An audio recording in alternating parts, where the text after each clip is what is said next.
আপনারা তো অনেক রকমভাবে মাংস রান্না করে খেয়েছেন, একবার এইভাবে মাংস রান্না করে খেয়ে দেখুন, বাড়ির সকলে খুব প্রশংসা করবে। চলুন তাহলে পুরো ভিডিওটা দেখে আসা যাক। মামনি রান্নাঘরে ভিলেজ ফুডে আপনাদেরকে আবারও অনেক অনেক স্বাগত জানিয়ে আজকে আবার একটা নতুন রেসিপি নিয়ে চলে এসেছি। আজকে আমি চিকেন রান্না করে দেখাবো। পুরো ভিডিওটা আমার সঙ্গে থাকবেন, আশা করছি আপনাদের খুবই ভালো লাগবে। যে সকল বন্ধুরা আমার চ্যানেলে নতুন, অবশ্যই আমার চ্যানেলটা সাবস্ক্রাইব করে আমার পাশে থাকার অনুরোধ রইল। আর যে সকল বন্ধুরা ফেসবুক পেজ থেকে দেখবেন, অবশ্যই আমার পেজটাকে ফলো করে আমার সঙ্গে থাকার অনুরোধ রইল। চলুন তাহলে রান্নাঘরে চলে যাব আর রেসিপি বানানো শুরু করব। রান্নাঘরে চলে এসেছি, এখানে আমি চিকেনটা নিয়ে নিয়েছি। আর এখানে আমি ছোট ছোট করে আলু কেটে নিয়েছি, একটা টমেটো কেটে নিয়েছি, আধখানা লেবু কেটে নিয়েছি, রসুন বেটে নিয়েছি, আদা বেটে নিয়েছি, পেঁয়াজটা বেটে নিয়েছি। প্রথমে মাংসটাকে আমি ভালো করে মাখিয়ে নেব। এখানে আমি লেবু নিয়ে নিয়েছি, অর্ধেকের একটু কম, লেবুর রসটা দিয়ে দেব।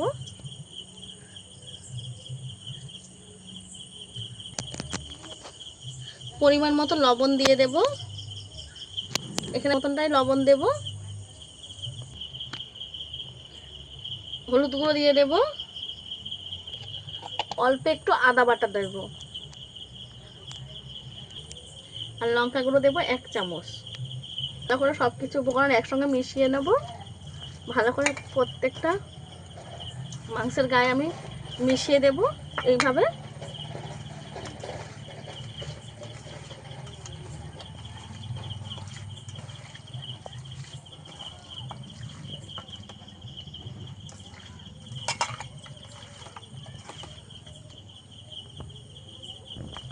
ঠিক এইভাবে মাখিয়ে নিয়েছি। দিয়ে দেব,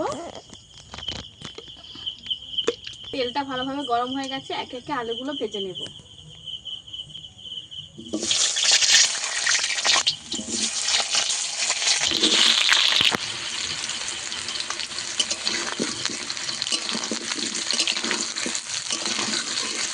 আলুটাকে ভালো করে উল্টে পাল্টে একটু লাল করে ভেজে নেব। নুন দিয়ে দেব, কালার আসার জন্য হলুদ গুঁড়ো দিয়ে দেব।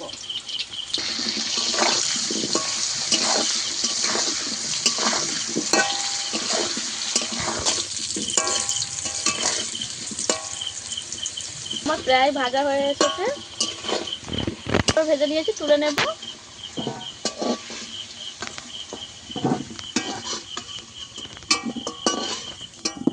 আলুটা আমি বেশি লাল করিনি, একটু হালকা করে লাল করে ভেজেছি। এবারে চিকেনগুলোকে ভেজে নেব।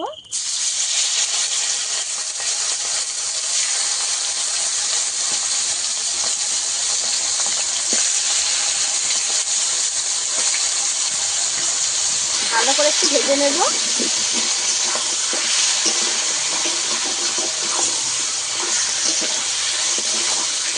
এইভাবে মাংস ভেজে নিলে মাংস দিয়ে আইসাটি গন্ধ একটা থাকে মুরগি, সেই গন্ধটা আর থাকবে না।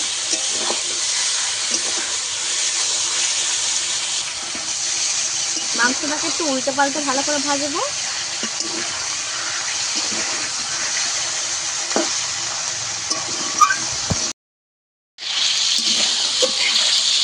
মাংসটাকে আমি এইভাবে ভেজে নিয়েছি।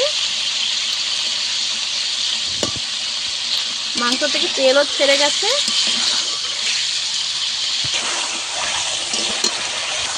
ভালো করে ভাজা হয়ে গেছে,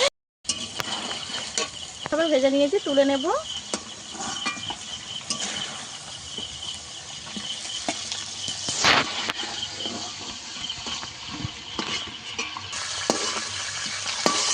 মাংসটা এইভাবে ভেজে তুলে নিয়েছি। আর মাংসের যে একটু তেলটা আছে অল্প একটু এর মধ্যে নিয়ে নেব। দেবো গোটা গরম মশলা, তেজপাতা বড় কেটে দিয়েছি।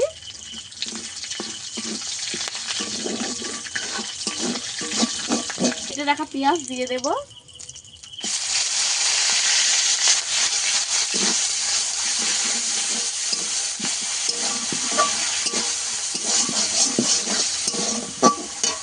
পেঁয়াজটাকে আমি খানিকক্ষণ ভালো করে ভেজে নেব। এইভাবে একটু লাল করে ভেজে নিয়েছি। রসুন, সেদ্ধ করা রসুন দিয়ে দেব, আদা বাটাটা দিয়ে দেব, আর টমেটোটাকেও দিয়ে দেব। কাঁচা লঙ্কা মুখ ছিঁড়ে রেখে দিয়েছিলাম, দিয়ে দেব। সম্পূর্ণ মশলা আমি ভালো করে একটু কষিয়ে নেব। আমি কিছুক্ষণ ধরে ভালো করে কষিয়ে নিয়েছি। এবারে গুঁড়ো মশলা দিয়ে দেব। হলুদের গুঁড়ো দেব, লঙ্কার গুঁড়ো দেব 2 চামচ দেব, ধনে গুঁড়ো দেবো 2 চামচ, জল দেব, মশলা কষিয়ে নেব।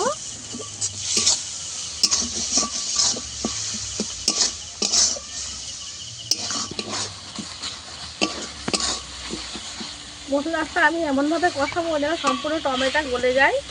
এই যে টমেটো প্রায় গলে এসেছে।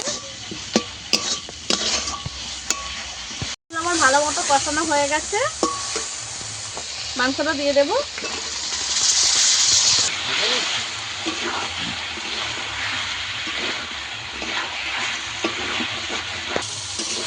মাংস দিয়ে ভালো করে আমি কষাবো, মশলাটা যাতে মাংসের গায়ে ভালো মতো মিশে যায়। 2 মিনিট মশলার সঙ্গে মাংসকে ভালোভাবে আমি কষিয়ে নিয়েছি। আলুটাও দিয়ে দেব।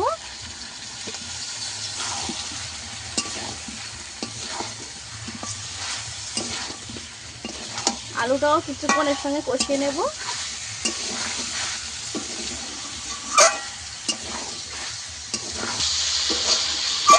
সব কিছু ভালো মতো আমি একসঙ্গে ভালো করে কষিয়ে নিয়েছি কিছুক্ষণ। দিয়ে দেব আর একটু জল আমি দিয়ে দেব।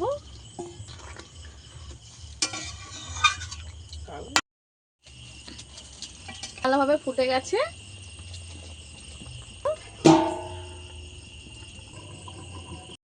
দিয়েছিলাম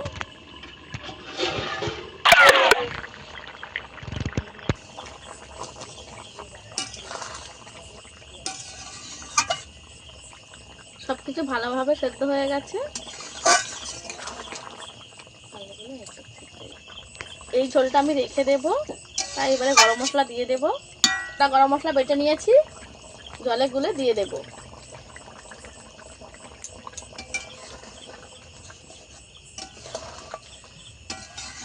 গরম মশলা দিয়ে একটু ফুটিয়ে নিয়েছি, নামিয়ে নেব।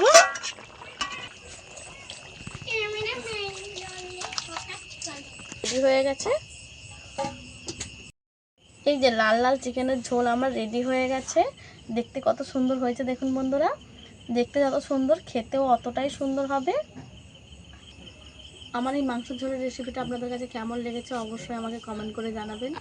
ভালো লাগলে লাইক করে, শেয়ার করে আর কমেন্ট করে আমার পাশে থাকার অনুরোধ রইল। আজকে ভিডিও এই পর্যন্তই। দেখা হচ্ছে নতুন কোনো ভিডিও নিয়ে। ততক্ষণে ভালো থাকবেন, সুস্থ থাকবেন।